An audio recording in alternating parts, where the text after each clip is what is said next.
course, everybody knows that there are a number of senators who fought the package, some on the governor's side, some who are not on his side. But nevertheless, those people are well known, and I doubt seriously that a majority of the Senate supported the package last time, but maybe they do this time. Well, so I was going to ask you, do you think it'll make it through this time? I think you'll have cloture in vote this time, and I think you'll have debate cut off. I think you will have a filibuster.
I try to stay in shape every year when I come back, and end of this month I'm going back to Boston and talk with the club and see their feelings and try to analyze my position with the club, and at that time I'll make a decision on whether to go back. But I do have another year on my contract, and at this time I'm looking forward to going back, but you have to see what they're thinking and see their position on it. Everything looks good at this time, but it's always nice to know their thinking. It was a disappointing year for your team, wasn't it? Well, we felt like that going into the year that we had a Super Bowl team, and I think everybody else did. In fact, a lot of the polls rated us as being in the Super Bowl, should be in the Super Bowl. What did happen, we had some problems at the first of the year. As everyone knows, John Hanna and Leon Gray had holdout, and it hurt our left side offensive line, and we lost the first 2 out of 3 ball games. And as the season progressed, we began to get the momentum, and I think towards the end of the year we were probably the best club, and we just wished we had an opportunity to go and try to prove this fact. Was there resentment on the team because of Gray's and Hanna's later out? Well, you have to have a little mixed emotions. They had gone through the whole training camp with us, and right at the last ball game, exhibition game, they pulled out, and they left us there not really knowing whether they were coming back or what the situation was. You have to respect their views, but you also have to feel like that they were part of the team, and of course we did miss them, and I think it hurt us, and it just depends on what side of the coin you're looking on and what your feelings are that particular moment. I have no hard feelings against John or Leon. You really can't, because they're teammates and people that you have a lot of respect for, and they play hard when they're out there on the field, and they were just trying to better themselves. And they see rookies come in and get a lot more than they do, and they are all pro people, and there's also the side of looking at it, they had a contract, and should they honor it, and so forth. Well, I don't know the total picture, and it's not really my place to say he was right or wrong, but I know that their absence did hurt us, and I wish they'd have been there the whole year. We would have had a chance to have the opportunity to get in the playoffs.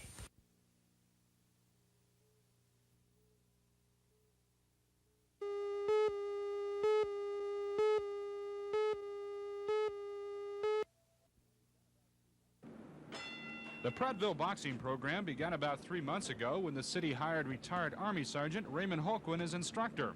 Holquin brought his ring from Selma, where he gave boxing lessons to servicemen before Craig Air Force Base closed. Holquin, a former Olympic boxer, says more than 40 youngsters are now involved in the program, and he says that the number was about 60 before basketball season took a few participants. Their ages range from 12 to 20. Now, some critics of boxing say the sport is too brutal, especially to teach the younger members, but Holquin says that's not true. It's not brutal at all, because it all depends how you teach it, really.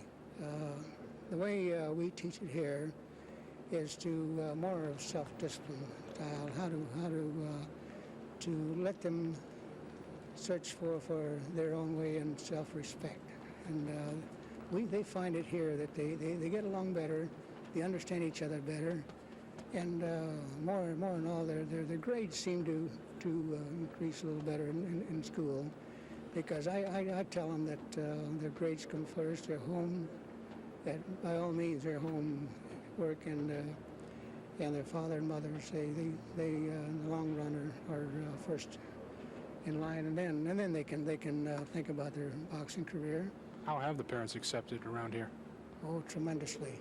This Saturday's card features 13 matches, including the main event between heavyweights Jerry Plyler and Raul Ramirez. The program begins at 7:30 at the old Prattville Armory. Dan O'Brien, WSFA TV Sports.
Well, Bob, the polls just closed just a couple of minutes ago at 6 o'clock, and obviously right now it's still too early for any concrete results.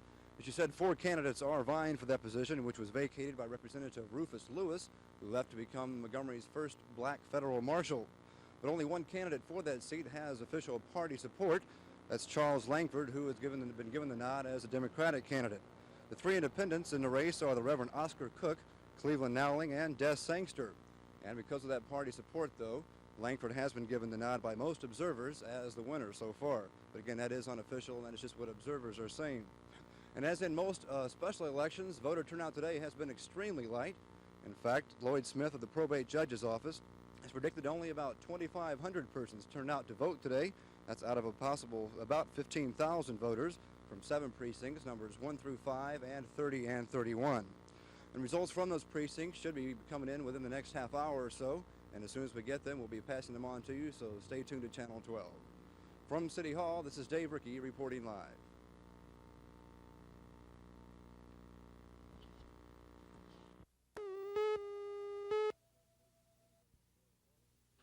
The misplaced Senate resolution inviting Governor George Wallace to speak to the joint legislative session last Tuesday was discussed again in the upper chamber. Senator Joe Fine of Russellville, who has had the accusing finger pointed at him since the resolution was lost in the Senate Rules Committee, today said he was only invoking the rules of the Senate. Fine said he was not going to apologize to Governor Wallace for invoking these rules. He said he did not stay last Tuesday night to hear Wallace speak, and he has not been present the last 2 times the governor addressed the legislature. And he continued he was not going to the next 2 speeches. And he wasn't going where he could be abused. Fine said that he was no lackey or water boy, and he was no bootlicker. The real story, he said, is that the taxpayers' money was used to televise a political speech. The Senate met briefly today and passed a few bills in the first regular calendar of business. Among the resolutions to appear and sent to the Rules Committee was one to ratify the Equal Rights Amendment. It was introduced by Senator U.W. Clement of Birmingham. The ERA amendment was defeated in the Senate the first time it was introduced in 1973 and died in committee in the House in 1976. Senator Ted Little of Auburn said he is having a bill drawn up to provide disaster relief for businessmen who suffered losses in the recent explosion which demolished several downtown Auburn buildings. Little urged his colleagues to help pass the legislation that would give businesses low rate of interest on money borrowed to get reestablished. Little said such legislation is needed should such a tragedy ever happen again in Alabama. The House, meanwhile, saw resolutions introduced by Representatives Thomas Reed and Alvin Holmes honoring the memory of the late U.S. Senator Hubert Humphrey. The House observed a moment of silence today on Reed's recommendation. A resolution by James Harris Montgomery honoring junior Miss candidates was introduced in the House and Senate. A resolution condemning any form of double-dipping by state employees was sent to rules. The Senate Finance and Taxation Committee began a public hearing on the private tuition grant bill today. It will be continued tomorrow morning at 10. Proponents of the measure said $4.8 million was needed to implement such a program. George Mitchell, WSFA TV News, the state legislature.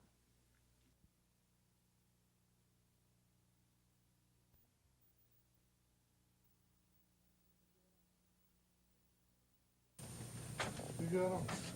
Mr. Smith? Hello, Mr. Smith. All right, Okay. one over. Okay, let's see now. You, how many, did your mom bring machine? Oh, those two are open. Those two. That's all they want. Yes, sir. Thank you.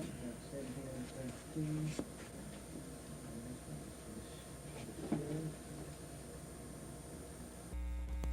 I believe that my campaign was one in which my platform, the people of this particular district were interested in, and they would like to see implemented.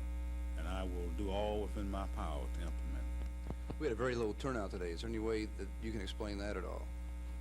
My understanding is that when you have a special election like this, you usually have a light turnoff, and there's possibility that the weather may have had something to do with it. You still feel, though, that you had the full support of the community, even though there was such a small turnout? Yes, I do. If I'd had a larger turnout, I believe my victory would have been greater.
We have rain and drizzle in some areas and some icing on bridges, but no roads are closed at this time.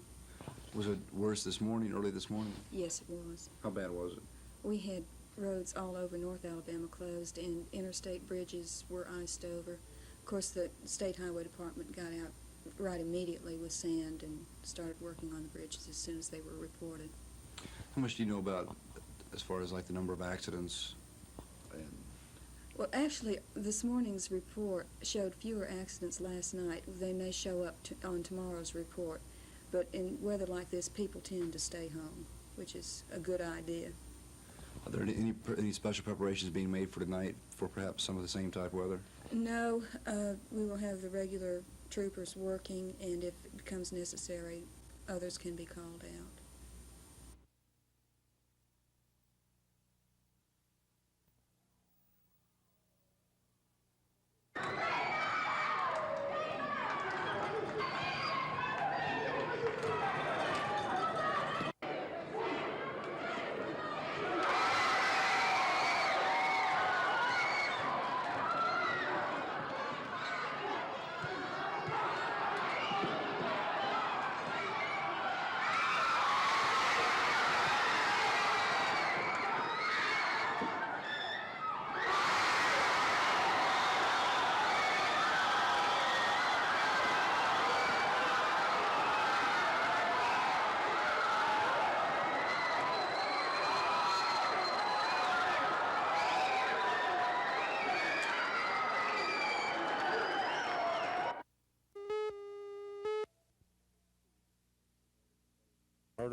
do as we have it today. If you hear of murder in the first degree and murder in the second degree, they are joined into one offense known as murder.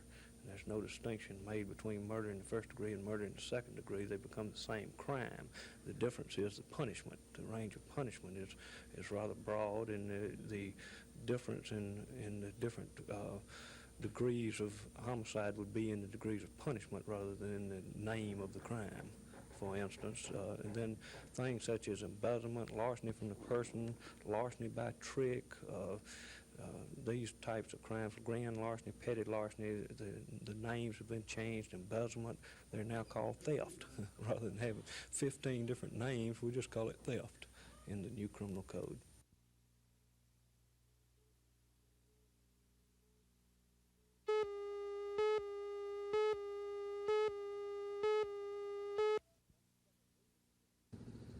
The college will become the second major facility to be located here at Craig since it closed its doors last September. 2 weeks ago, the Department of Public Safety announced it will locate a training center for its state troopers here. And already, there's talk of a great deal of cooperation between the two. I know for a fact that the Craig Airport and Industrial Authority has worked many long, tireless hours, not only with us, but with the troopers and with other institutions. And I personally can't thank them enough. I wouldn't have their job, Mr. Carl. But thank goodness you people will devote your time and your energies to benefiting this community. The college will utilize 6 of the former Air Force buildings. The most important program to be added to the school's curriculum will be an agricultural mechanical training program, the first in the state. To accommodate a large number of out-of-town students expected to enter the program, 2 former barracks will be turned into dormitories. And a new machinist training program will be developed, as will a carpentry program. At today's lease signing ceremony, State Superintendent of Education Dr. Wayne Teague spoke of the value of vocational training schools such as Selma's Wallace College. Community vocational technical colleges are so important to our state and region. We're all aware we're living in one of the fastest growing regions of the world, the fastest growing region of this nation. With that kind of growth, we can expect many more jobs and needs for many more technically trained people. Then College President Byrd and the chairman of the Craig Field Airport and Industrial Authority, Carl Morgan, signed the interim lease.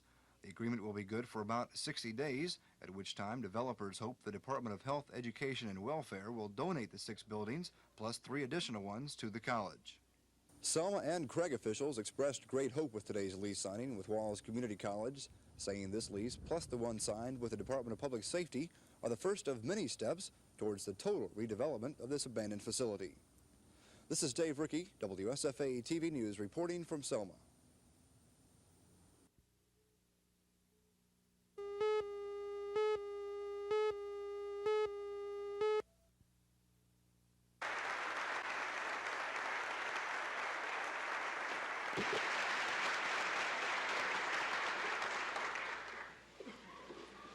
Thank you very much.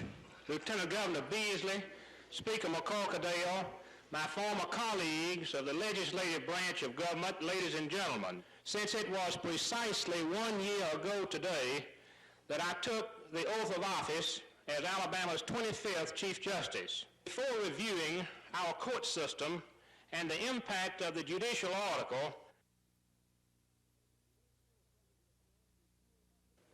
next year's budget request, which you will have to deal with, is $26.2 million and is reasonable and adequate to fund all trial court operations. This request takes into account normal cost of living increases in all budget categories and provides full state funding to complete all programs to improve judicial services. Now, the problems relating to court revenues and cost were generated because no one actually knew what the court system in the past had cost the public. Based upon the best information we were able to obtain last summer from all sources, the old trial court system cost the public, state and county, between $18.5 and $20 million during the fiscal year ending September 30, 1976. However, there were many costs we could not pinpoint. With respect to fiscal matters over which the Chief Justice has management and control, I pledge to you today that no monies will be carelessly spent and the utmost will be done to ensure that cost controls are utilized. And experienced staff. Whether you're identified by the name of the administrative office, funds must be budgeted, managed, allocated, and controlled at the state level, efficient and operational. But because retirement benefits become vested, I suggest to you that changes be made in this area only to apply to future judges and at the time when the problem of compensation is solved. District judges face a unique problem in that their years of service on the district bench cannot be counted should they become a second on appellate court judge. And I think that that should be remedied consistent with the policy of bench time only in determining years of credit. With these general principles in mind, and recognizing that the question of retirement and how it relates to salary increases is a complex issue facing you, I am appointing a special committee of appellate judges, circuit judges, and district judges to study and make recommendations to you, hopefully this session. I trust that you will consult with this committee. In Alabama, thank you very much.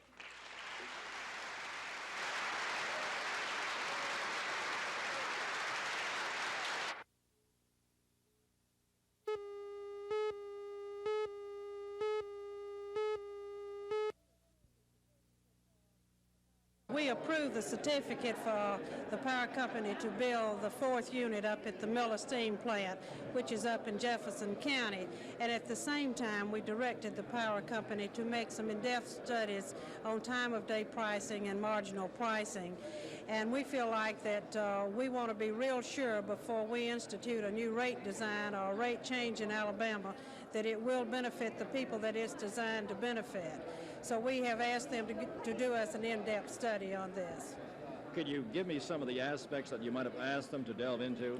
Well, we asked them to look in particular to the price of meters, if meters had to be changed out for time-of-day metering, which has been some pilot programs over the country in this area. And we want to know what it will do to the state of Alabama and to the consumers here. We also asked them to look at the seasonal rates to see if they were adequate, and mainly, though, was on the cost of time-of-day metering. Does this apply to all utilities or just power companies? No, this will apply only to the Alabama Power Company and the state of Alabama because, as you know, we don't have any jurisdiction over the REAs of the municipally owned systems. But we feel like it was really a step in the right direction because this is something that even on a national level, everybody has been looking at. So we want Alabama to have the benefit of anything that will save the consumers money in their electric bills.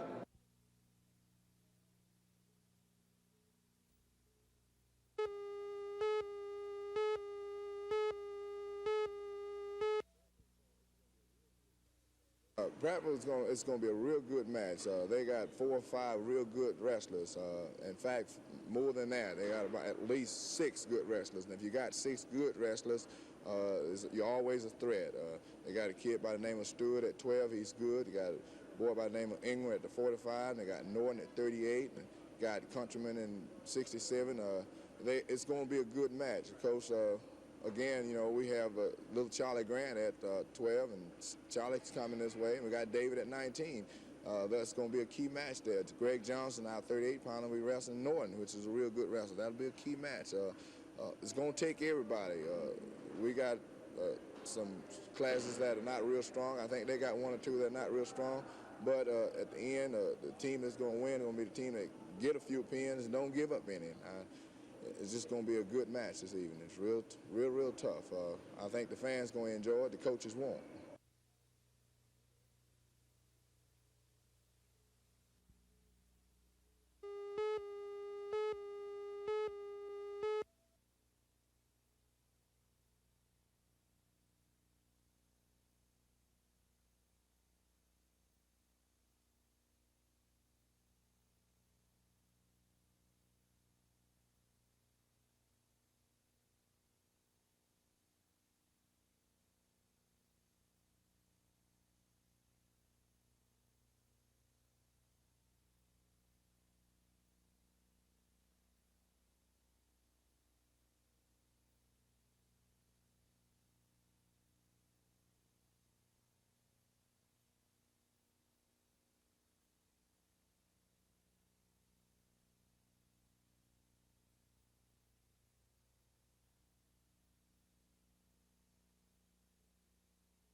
State troopers closed off about 3 miles of the highway after the accident caused 7 of the Western Alabama Railroad cars and one of the locomotives to derail.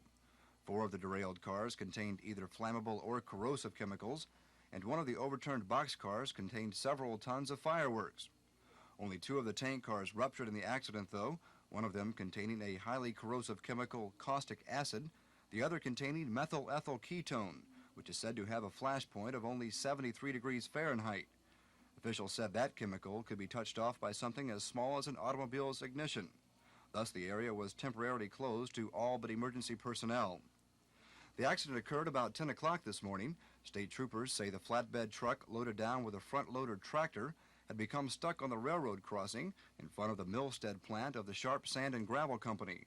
The driver of the truck, 33-year-old Joe Clark of Empire, Alabama, was attempting to jack the truck up enough to clear the tracks when the train rounded a curve. Although the Montgomery to Atlanta train was said to have been traveling slower than normal, there was still not enough room to stop. The train slammed into the tractor trailer, splitting it in half and dragging the remainder about 50 yards before coming to a stop. The chemicals from the 2 ruptured tank cars began spilling into a drainage ditch, which eventually runs into the Tallapoosa River about a mile away. The Tallapoosa feeds into the water treatment plant, which serves East Montgomery. Earthen dams were quickly constructed, though, and the flow was cut off. Officials at the treatment plant said they were standing by to shut down if the chemicals somehow leaked into the river. The odor of the chemicals lingered on near the accident site late this afternoon as cleanup crews began moving in. A spokesman said the back cars of the train left standing will be pulled back to Mount Meigs so crews can attempt to separate the cars in the track. But the spokesman added that will be done only after all danger of explosion has ended. This is Dave Rickey, WSFA TV News, reporting from Millstead, Alabama.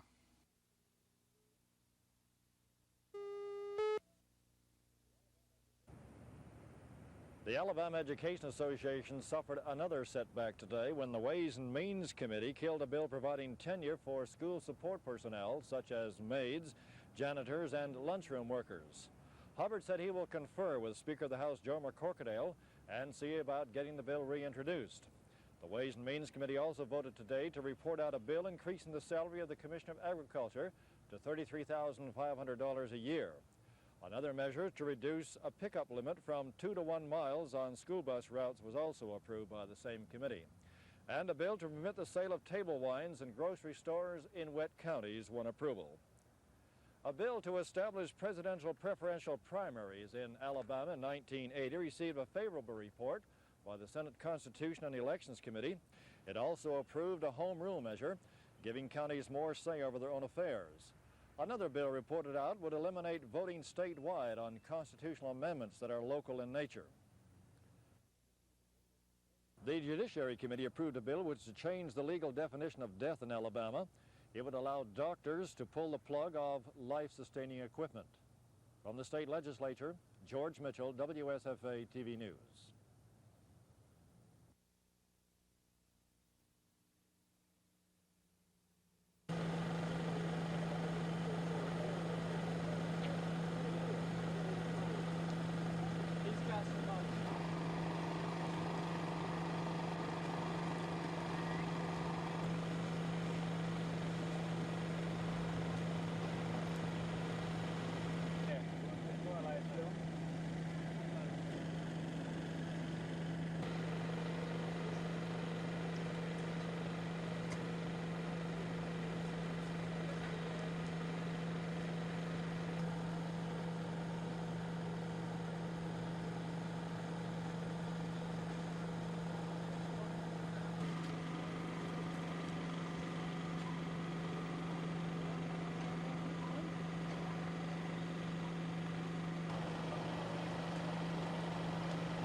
What we've tried to do is to provide a unit that is as much like a home as possible and looks as little like the typical traditional acute care hospital unit as we could possibly do. For example, in the patient bedrooms, we have day beds rather than the traditional hospital bed. These beds during the day can be made to look more like a couch or a sofa and are designed for sitting room use as well as for bedroom use. We have considerably more space that's devoted to general activities. Behind us is a day room with a TV set and several groupings of furniture. We have another lounge at the far west end of the building. We have several group therapy rooms. We have an attractively furnished dining room, and we'll actually anticipate that both patients and staff and visitors will be taking meals as much as possible in that dining room rather than in their patient bedrooms.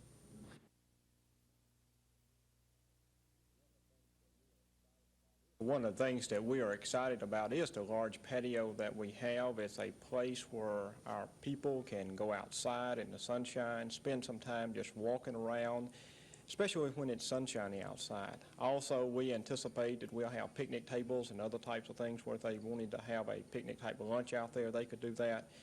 Play croquet, play badminton, some other types of activities to enlarge their space so that they are not confined just to a building, but they are able to get out and enjoy a larger range of activities.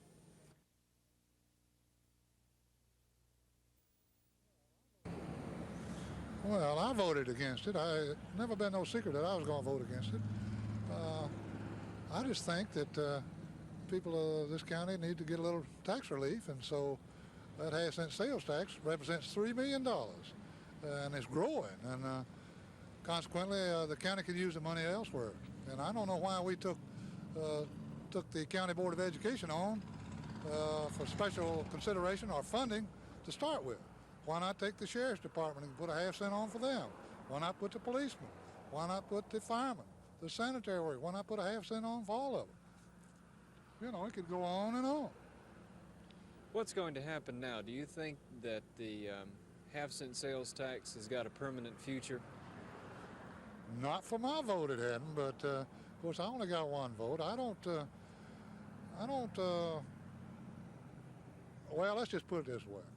If you can you ever remember in your adult life when a sales tax or a tax of any description is put on, can you ever remember it ever being taken off? I decided one time that this would be one commission I would hope they'd take a tax off, and they didn't. And of course, we can bring it up again every week. You know, I brought it up immediately right after this particular vote to rescind it. Of course, I couldn't get a second. I'm not blaming my fellow commissioners. They voted their convictions of what they saw, what they thought was right, and I voted mine. Well, that's something that I will have to discuss with some of those players. You know, I haven't talked with any of the players. I don't know if they would be interested in playing. I haven't discussed anything at all with any of the players who are here now, and we'll sit down and talk and see what their attitude is, and we'll take it from there.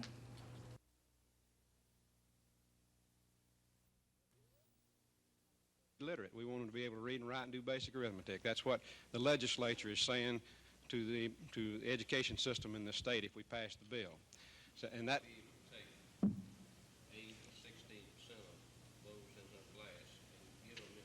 Then we'll support the bill. If the questions and the members are not accepted, we'll still support the bill. The reason I say that is simply this: we think we can improve the bill. Many states have had bad legislation proposed in this area. Some 26 states now have legislation in this area. All the other states have legislation pending before their houses and senates at this time.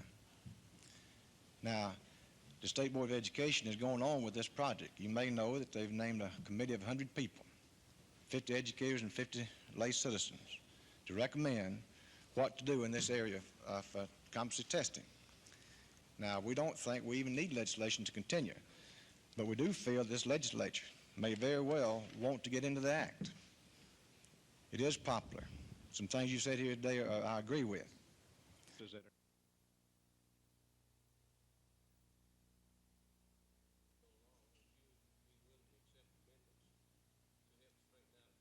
wherever practical, a teacher familiar with the pupil's progress to discuss the results of the individual. I submit to you that the pressure is going to build up to the extent that System A is going to want to compare itself to System B, and System B is going to want to compare itself to System C. And gentlemen, here come the test folks in selling again. And we're going to up that $12 billion perhaps by another $500,000 or so, maybe even $1 million. So in spite of all that he says, gentlemen, we're headed, if we pass this legislation, to standardize testing.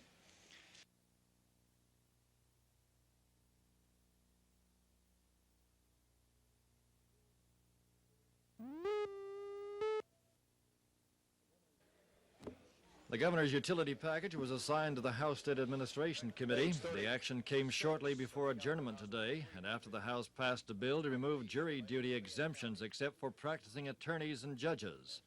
Representative Dewey White of Birmingham, sponsor of the measure, said such legislation was needed so citizens can be tried by their peers, something that present exemptions, 20 in number, do not allow. Representative Bishop Barron introduced Montgomery's annexation bill today. It's a bill that will increase the square miles of Montgomery from 50 to approximately 128 square miles, George. And it's a bill that provides that none of the city taxes shall be collected until all 7 of the city services are provided to the residents of that area. And I might point out to you that the City Council and the County Commission have each passed a resolution which urges this legislature to pass this bill. Representative Alvin Holmes said the Alabama Code provides for annexation without legislative action. Under the codes of Alabama, the individuals who live in that particular area may vote for or against annexation. Now, I'm not for the legislature of Alabama passing a bill saying that the people who live in these particular areas, that you're going to come into the city limits of Montgomery whether you like it or not.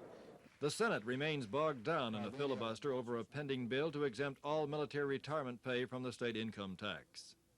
George Mitchell, WSFA TV News, the state legislature.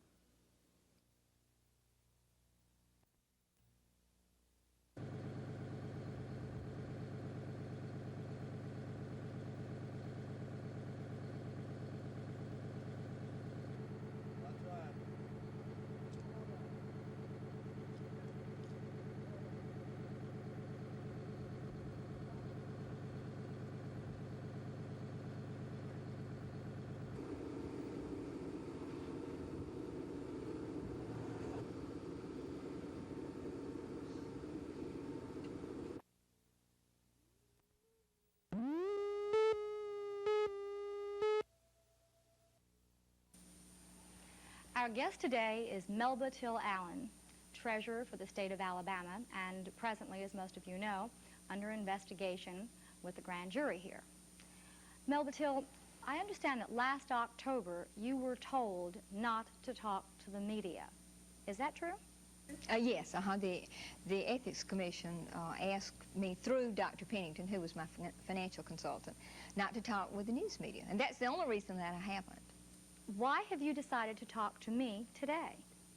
Well, for one thing, there are a couple of bills being introduced that will try to take over the duties of the Treasurer's office, and I think the people have a right to really know what's been going on in the Treasurer's office because they've seen the smoke screen that's been put out by the Birmingham News, so I think they need to know the facts. What are the facts as you see them with regard to what you're being charged with? Well, Loretta, really, there has been no charge. With all the newspaper articles, they just say probable. So really, there's no official charge at all. It's just a lot of speculation, and one group investigates and then another group investigates, and frankly, I think it looks very political. You mentioned politics. Now, I understand that this whole thing started because of an anonymous phone call and an anonymous letter. Do you have any idea who that was? Well, I can't say about the phone call, but I saw the anonymous letter, and it was from Mr. Firth and Mobile. Later, I understand he admitted it. What was his provocation?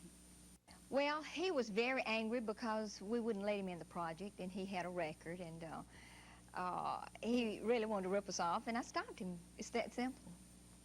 What project is that? Can you be more specific? Okay, Stars of Alabama was a proposed theme park that we were working on. I certainly believe that the people of this state should have something